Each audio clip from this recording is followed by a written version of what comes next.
మద్యం తాగడానికి 100 ఇవ్వలేదని స్నేహితునిపై కత్తితో దాడి. అంటే ఒక 100 రూపాయల కొరకు ఒక స్నేహితుని మీతో దాడి చేసిండు.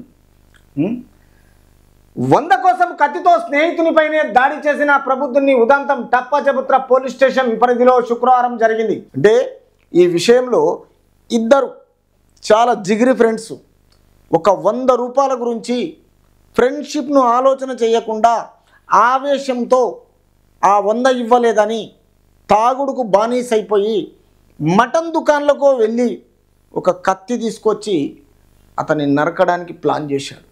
కాబట్టి ఈ Mohammed Hamzab Sharif and Sravanthi and SI Srinivasulu inspector Srinivas garu ఈ విషయంలో ఈ కేసును దర్యాప్తు చేస్తున్నారంట. అంటే ఈ ఇద్దరు ఎవరైతే ఈ కత్తితో స్నేహితుని పైన దాడి చేసి ప్రబుద్ధుని ఉదంతం టప్పాచెబుత్ర పోలీస్ స్టేషన్ పరిధిలో జరిగింది. కాబట్టి మద్యం తాగేందుకు 100 ఇవ్వమని సల్మాన్ షరీఫ్ను అడిగాడు. అడిగితే ఈయనందుకు మటన్ దుకాణంలోకి వెళ్ళి ఆ కత్తి తీసుకొచ్చి తన ఫ్రెండునైనా మెడ కొయ్యడానికి ప్రయత్నం చేశాడు.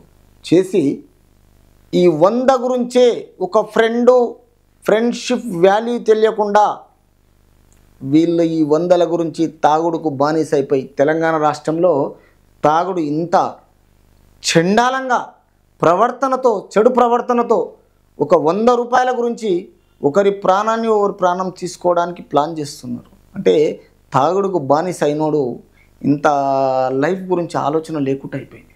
కాబట్టి ఈ విషయంపై ఇద్దరి మధ్యన మాట పెరిగింది. పెరిగిన తర్వాత కోపంతో సల్మాను సమీపంలోని మాంసం దుకాణంలోకి వెళ్ళి కత్తి తీసుకొని షరీఫ్ తల చేతిపై మొత్తము కొట్టాడు.